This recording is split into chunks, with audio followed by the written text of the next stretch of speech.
everyone. So excited to be here this afternoon. My name is Phyllis Lockett, and I am the founder and CEO of Leap Innovations.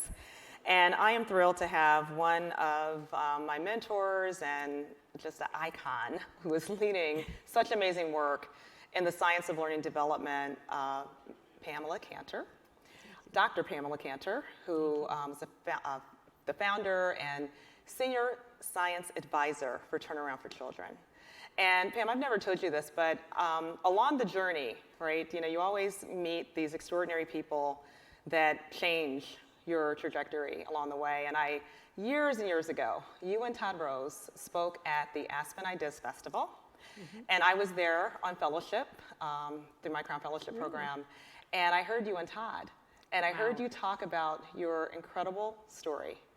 Part of it in terms of your journey to become such a leader in the space. And I'd love for you to share that with the audience. Sure. There are many reasons why a person decides to go to med school. But mine were really clear. I went to med school to study trauma, how it affects children's bodies and brains, so that one day I'd be a doctor and I'd be able to work with kids and help them heal. The reason for this was that I knew trauma as a child. I grew up in a neighborhood with a lot of cousins living nearby, and so there were always sleepovers. And when I was 6 years old, I was sleeping in a cousin's house, and my uncle came into the room where I was sleeping and sexually abused me. I don't remember how many times this actually happened. But what I do remember is that I was terrified to tell my parents. I was afraid that they wouldn't believe me. And when I actually did get the courage to tell them, it was because I had had this dream where I saw myself dying, and I knew that I had to tell them what had happened. But when I did, they were really, really angry. My mother, for many years after that, couldn't really care for me because she was so ashamed. And my father seemed angry at me all the time, and I couldn't understand why they were angry at me and not him. But this shame got buried in our family and affected my childhood and our life together as a family, literally until the day they died. My parents' deaths were separated by a decade, but for both of them, their last words to me were, "I'm sorry." So I did get help one day.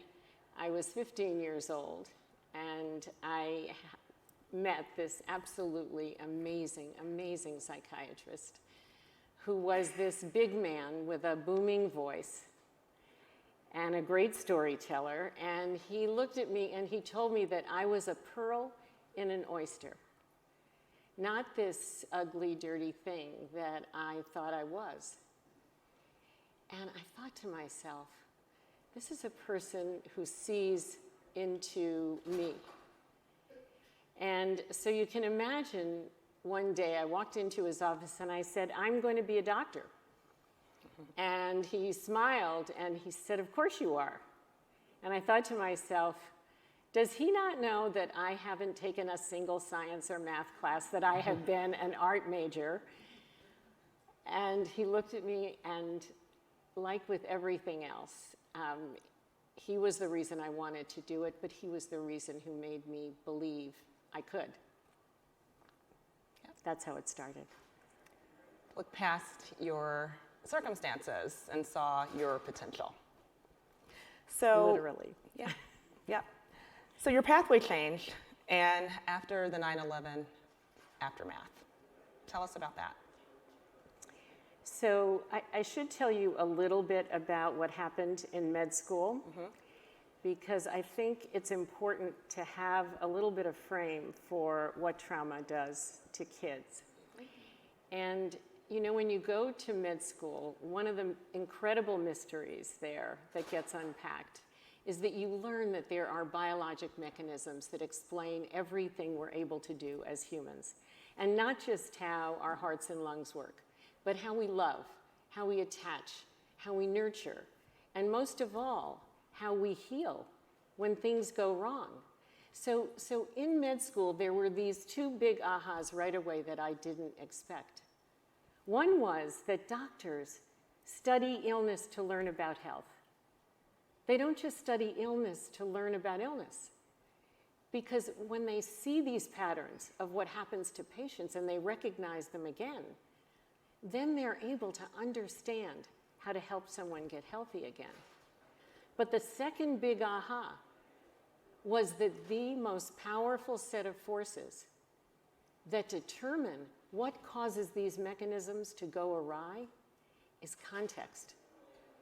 And by context, I mean environments, relationships, experiences. And then what we learned was that not only does context drive our biology, for good or bad, but context also drives the expression of our genes. So if I tell you that we all have 20,000 genes in our genome, and in our lifetime, fewer than 10% are going to get expressed. Well, what determines which is in that 10%? It's context. So context can be a positive thing or a negative thing. The most common naturally occurring example of negative context is something we all know. It's stress. Okay, a negative context in a child's life can trigger the release of cortisol, which goes through the body and the brain, and has dramatic effects on both health and our learning systems. But there's another system called the oxytocin system, the trust-love system, that's triggered by the most powerful example of positive context. And you know what that is. It's the human relationship. So when we feel cared for, and that caring is consistent and it's filled with trust, oxytocin gets released, and oxytocin is the more powerful of the two hormones at the level of the cell. It actually protects a child from the negative effects of cortisol. So one of the things that's so important to remember here is that a child's brain is malleable. It's made up of tissue that is the most susceptible to change from human experience of any tissue in the human body. And what drives its differentiation and development is context. So Pam, talk to me about, and the audience, about how the context effect of what you learned about the kids that were impacted by 9/11, and the learning of what you're describing in terms of the adversity of what Absolutely. children in poverty face, how that connected the dots for you to launch Turnaround. So in the post-9/11 era, which was 2001, I was a practicing child psychiatrist. 9/11 happened, and the Department of Education wanted to do what became the largest epidemiologic study of an urban public school system, asking the question, what was the effect of 9/11 on New York City's public school kids? So you have this survey that is citywide, and what the data showed is that the children who were manifesting the greatest symptoms of trauma were not in the ground zero schools. They were in the schools in communities of deepest poverty. So can I just pause on that one? I mean, how incredibly compelling that is, that kids who were directly impacted by 9/11 had less trauma than the students that most of America serves now are experiencing on a day-to-day basis. It's incredible. And one thing that I'd add to the word less is recurrent. Mm-hmm. Because one thing we learned about the kids in the ground zero schools is this was one event in their lives. And so, yes, it was terrible. And they all had reactions to it, but they recovered. They were resilient to it. But when we went to visit schools, and I'll never forget the story of walking into a first grade classroom and having this little boy show me a drawing of 9/11. And this drawing was 2 little boxes in the background with smoke coming out, and in the foreground were 2 stick figure boys with guns pointed at each other. And I looked at this little boy. For him, context was local. Context was him walking into his school frightened and not being able to learn. So when we talk about how context gets inside, and cortisol, and oxytocin, and all of these things that I've just told you about, what I was seeing was this on an enormous scale. This was an education system in New York then that wanted to do everything it could to improve academics, raise test scores. That's what that's what was going on then. Well, to some degree still now. But here's the thing. There was seemingly not an awareness of what stress does to the developing brain, to the learning brains of children. And what's worse, if you up the academic pressure on kids, okay, who are experiencing this kind of stress, what happens? The kids were all worried about just fall farther and farther behind. So that's when I left my practice, founded Turnaround for Children, on this idea that we could create tools, services, and practices that could turn any school into a positive developmental force in a child's life. And to this day, that's what we do. We have 1 foot in science, 1 foot in practice. Which is incredible. So you left a very lucrative practice to launch a nonprofit to really drive this knowledge, this science into learning. So, you know, can connect the dots for us on how the lack of understanding of context is undermining how our current education system is enabling potential or unlocking potential in our students. Yeah. So when we think about what was known that built the 20th century education system, okay, first of all, it had an underlying assumption that talent was a bell curve. Okay, we're going to talk about the fact that talent is not a bell curve. The talent is everywhere. But when you think something is a bell curve, what do? You orient practice to that middle. And you say, we'll standardize it. We'll do one size fits all. And when you do that, it will work for some, for sure, but not for others.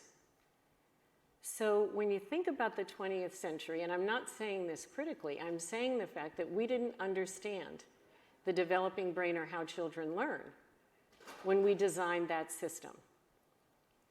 So then when you think about, if I were to tell you the year in which I learned the things I'm telling you, it's around 1985. Okay, so right now what's being asked of us is to recognize that there is a new science. And that new science has to make its way into our education systems in ways that are helpful to teachers and ask for a different design of schools based on the idea that talent's everywhere. Yeah, and so that's challenging a really big assumption, especially in the context of our education system and how it's been structured, to your point, in terms of what our educators believe, in terms of what people believe, quite frankly. Because the context of some get it, some don't, is inherent to how we operate, I think, as a system. So playing devil's advocate, Yep. is talent really ubiquitous? Let me tell you why it is. Okay, and let's think about you and me. Okay, our talents are jagged. Okay, we could do a column and say, what are you good at? And what are you less good at? And what am I good at? And what am I less good at? Our talent is a jagged profile. And because of that, what happens is, if you put children with a jagged profile into environments that were designed to nurture their interests and their beliefs, then you are going to see skills and talents in kids that you didn't know were there. But if you act as if talent is scarce, then what you are going to do is to select not just for talent, but for certain kinds of talent. And other kinds of talent may not be visible to you at all. So if talent is everywhere, then how do we design schools to reveal it in a way that unlocks the student's potential? Okay. So when you think about what it would take to design for that, there are two things that have to be at the core of our design. One of them is relationships, and the other is the intentional building of skills and mindsets. So when we think about what it would take for us to know and reveal the skills and talents of kids, the unlocking mechanism of the human relationship, I believe in you, I see your skills, I see you. And what I mean by intentional building of skills and mindsets is that skill development in kids is a progression. It's not something that you either have or you don't. Kids, I don't know, how many of you have heard about the building blocks for learning framework? Have any of you heard about it? Okay, well, it's a little bit of a loaded question. But the building blocks for learning framework came out of a piece of work that we did at Turnaround where we asked, how does any child become a learner? Because in principle, if we knew how they could become a learner, then we could design classrooms to develop learners from any developmental starting point. When we read the literature on this, the framework actually fell out of the literature. And what we saw was a progression of skills, self-regulation, executive function, mindsets like belonging and growth mindset, and then higher order skills like self-direction, curiosity. So one of the things that we need to unlock and make visible the talents and skills of kids is to design classrooms to intentionally build those skills. And at Leap Innovations, we spend a lot of time trying to work with educators to do that and shift their practice. It's the core aspect of relationship skills, and the sense of belonging and belief is just dramatically, we've seen shifts as it relates to that. But I think, it's even more, right, in terms of, how do we really connect the shift of teacher practice to map how children develop and learn? There's just so much more that we need to be doing and that we need to know. I think that what this change is asking for is a dramatic shift both at the pre-service and at the in-service level. Mm-hmm. Right now and throughout our history at Turnaround, it was upsetting to think that we were the source of information about the developing brain, about the science of learning and development. And by upsetting, I just mean that we want teachers to come into their practice knowing how children develop and how learning happens in kids. I think it's good if these things are reinforced in an in-service setting because practitioners know a lot too. Mm-hmm. But the foundations that I'm talking about today are not part of pre-service learning. Yeah. What are some good examples? Can you share some? Well, one of the things that I wanted to share with the audience is an incredible series of videos, 23 videos that were done by a group called Autopia, George Lucas's organization. And here's why I would love for you to look at these videos. And that is because of how simple they are. Basically, they're videos of practice that's going on in this country right now, in charters, in non-charters, all across the country. And basically, we collaborated on this video series to show practices that are created by teachers that support the kind of skill development that we've been talking about. And on these videos, I narrate the science, and Linda Darling-Hammond narrates the practice. But when you see how simple some of these practices are that enable the forming of relationships, it's really remarkable. It's not high-tech, it's low-tech. Yeah, I was interviewing Dr. Beverly Tatum yesterday, and she was talking about, the malleability of the brain. And, it's true for kids, it's true for adults, and this research that, demonstrated this sense of belonging or, this belief system, really, has some proof of closing the achievement gap. And so those videos that Pam is referencing are, are really terrific. And I think, again, it's like, how do we really design and embed this and scale this for all of our educators? Because it sounds like we're going to need to create a whole new generation. And that's not youth, but just generation of educators to really understand the science and apply them more specifically. And when you think about the teachers that you work with at LEAP, what is their starting point? Oh, I wish I could bring Erin Figula up here, who's our professional learning director, who's sitting in the audience. But we spend a lot of time helping educators really understand their why, right? I mean, people go into the education profession not to become rich, but to really make an impact on students. But we really put them in a construct that's to really support. We incent them to support this rank and sorting system that you were talking about. And so unpacking that has been is quite a journey. And for us, it really starts with helping educators understand their students' context, having them complete empathy walks, having them understand, talk to their students about what they like, what they don't like, learning their communities, learning about them from their parents, so they can really start developing these relationships.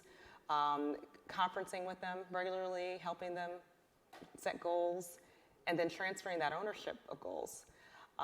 So the students have that sense of belief, and they're building that agency and their confidence to know that there's an adult that deeply cares and believes that they can achieve. And one of our principals reminded me about a year ago and said, kids will rise up to the level of expectation that we set for them.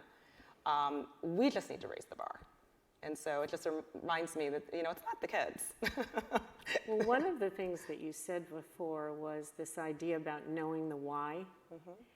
And one of the pieces of experience that we've been having is that when teachers know the why in the science, it's really powerful for them. It's motivating, it's validating, and enables them to feel the reason behind a practice, not just doing the practice. Yeah.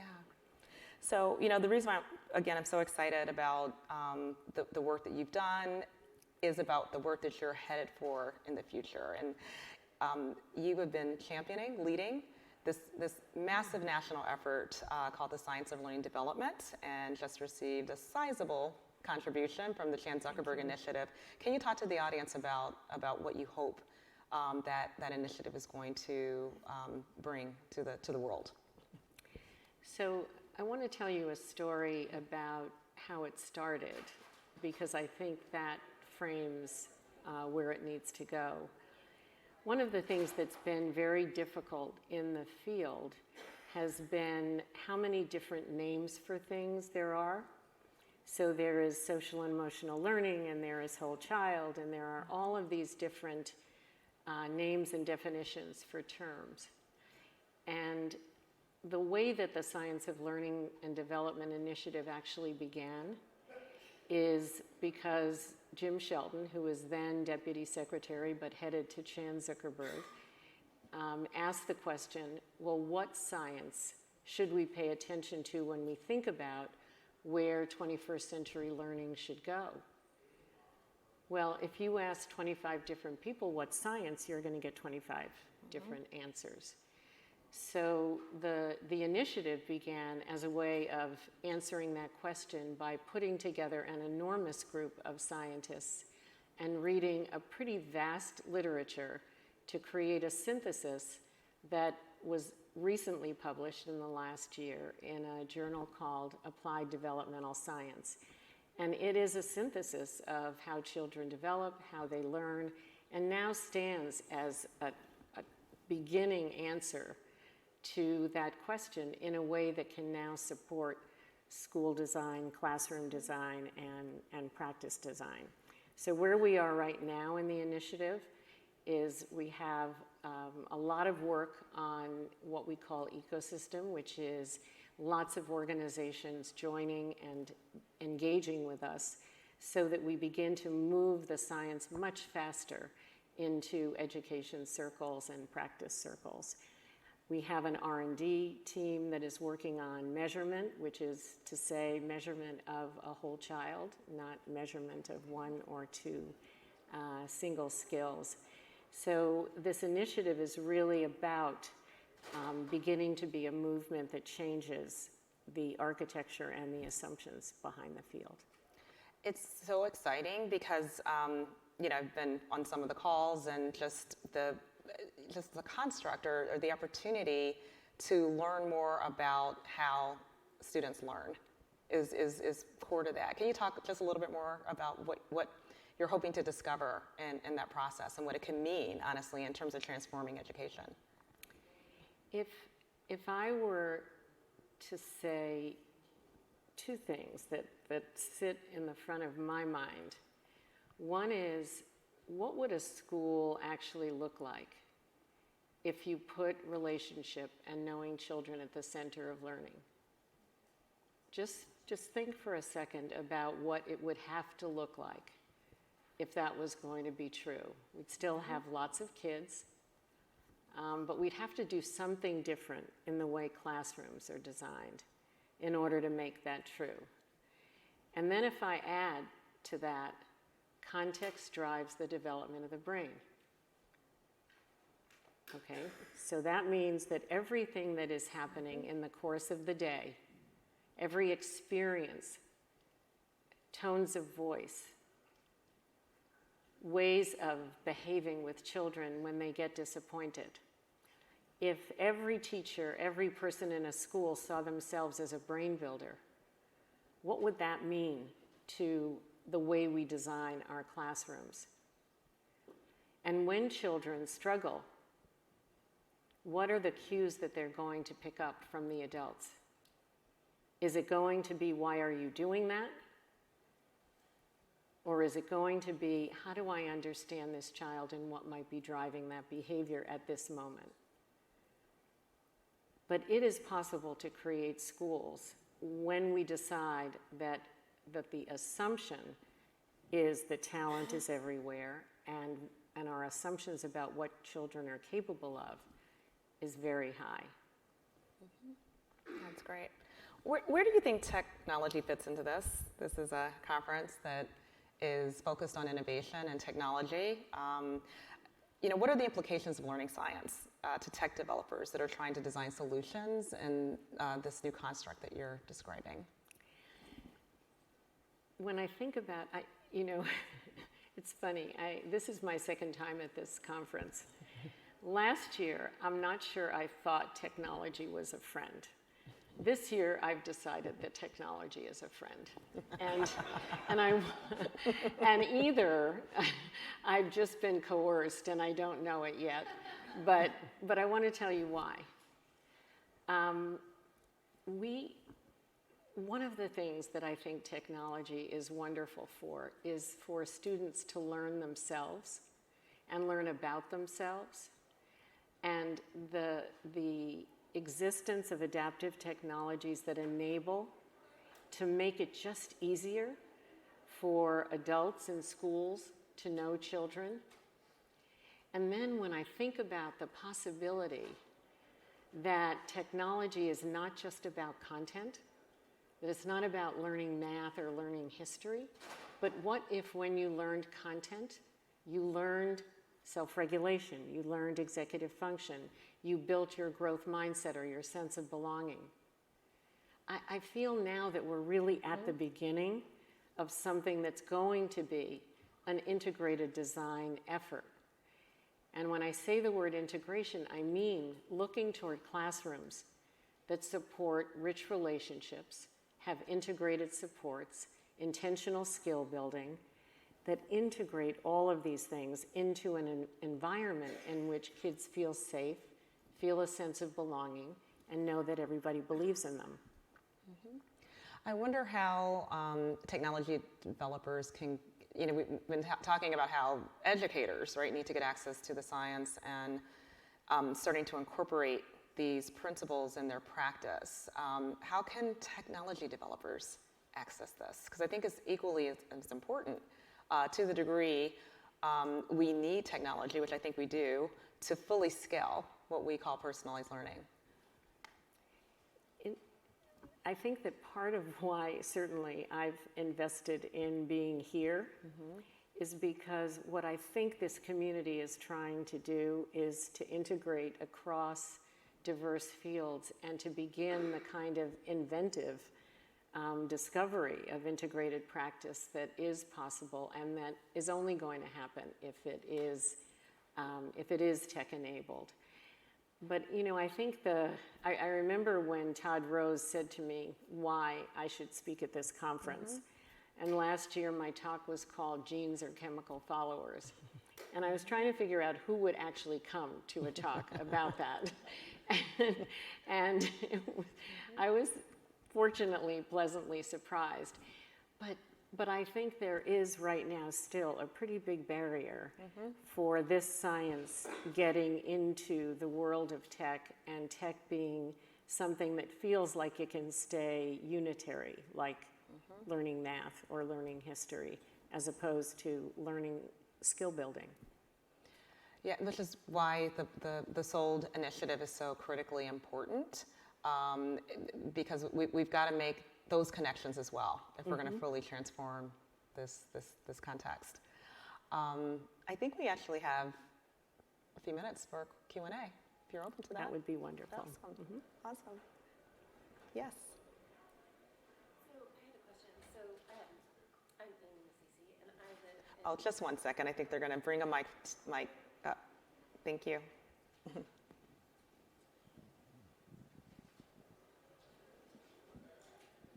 live in Bellevue, Washington, in the Seattle area, and our local school district has chosen as its mission to send every child to college, which is an interesting mission, except that not every child is destined for college.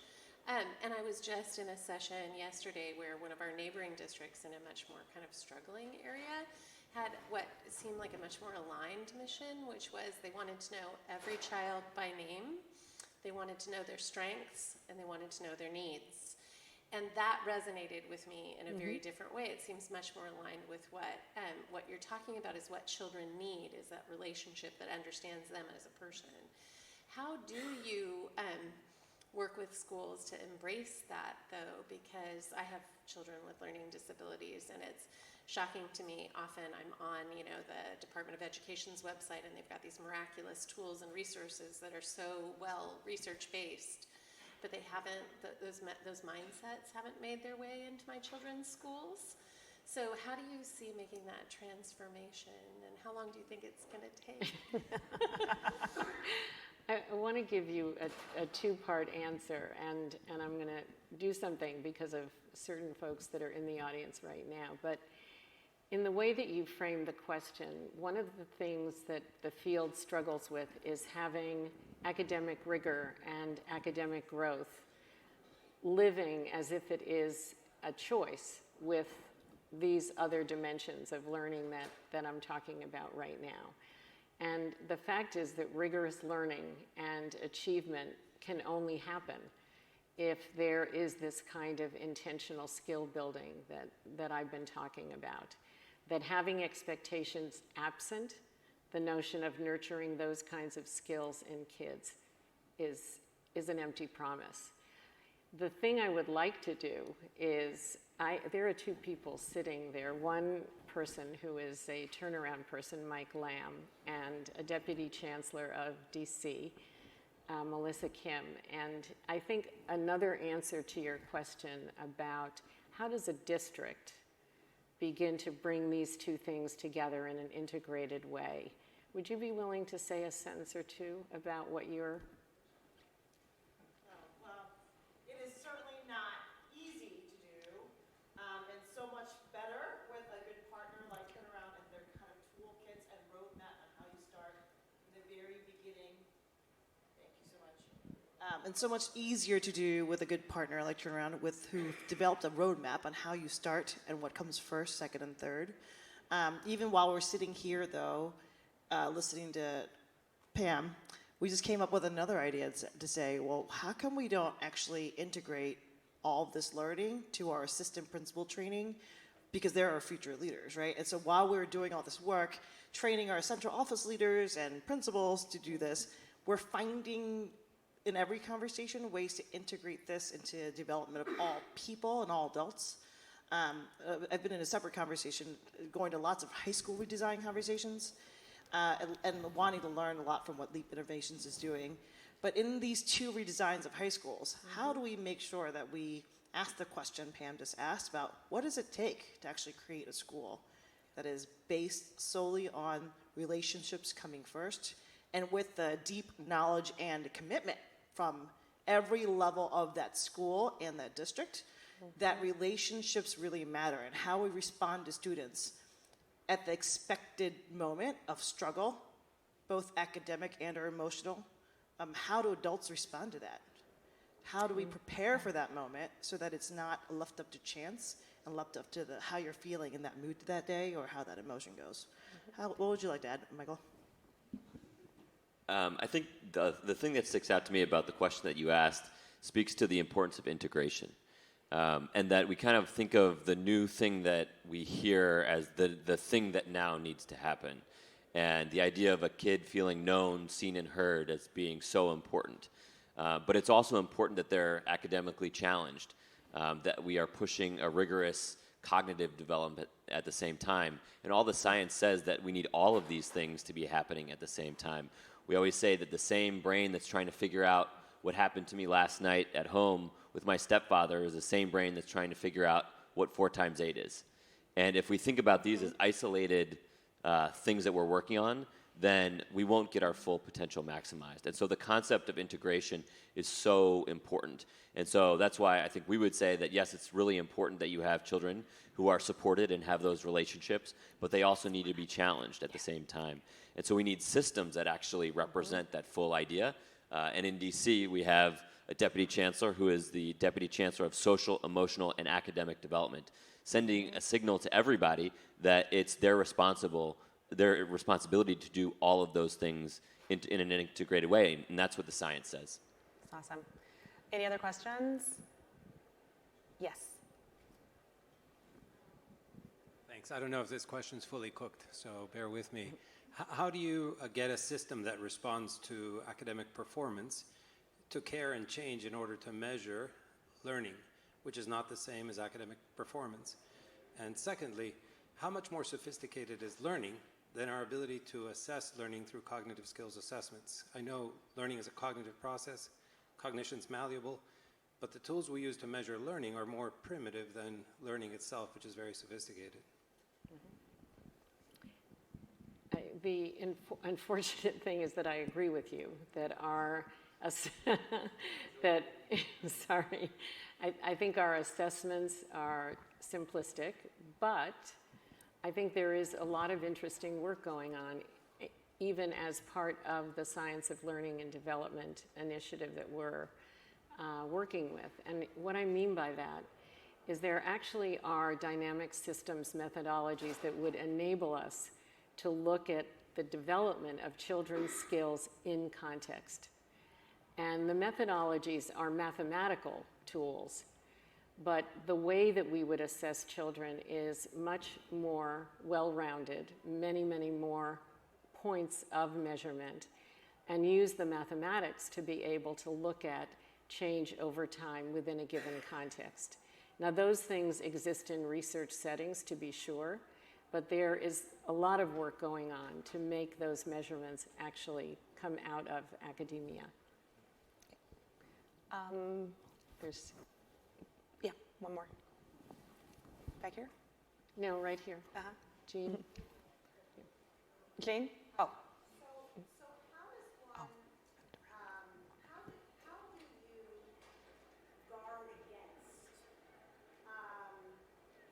moving back to pre-ed reform days, when a lot of educators in a lot of schools thought their job was to care for kids, and therefore their focus was not as much on the academics, which turned into what we had in the O's. I've been to events and I've cautioned people that sometimes, and we talked about this a little bit in language,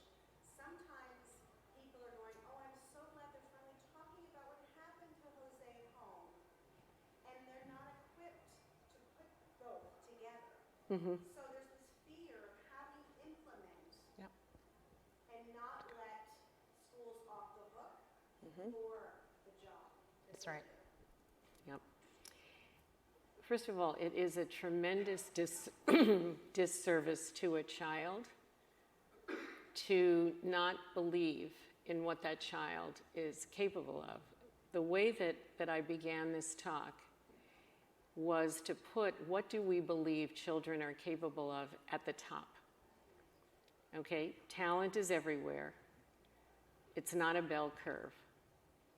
So once you say that, then you say that, okay, then our responsibility in the ways that we design schools is to nurture and discover what children are capable of. And that bar is very, very high. What people often ask me when I say that is, Pam, are you saying that you think there's a Mozart in every child? And we just need an environment to bring it out. And my answer is, I don't believe there's a Mozart in every child. But right now, the way our classrooms are designed, we wouldn't know if Mozart was there.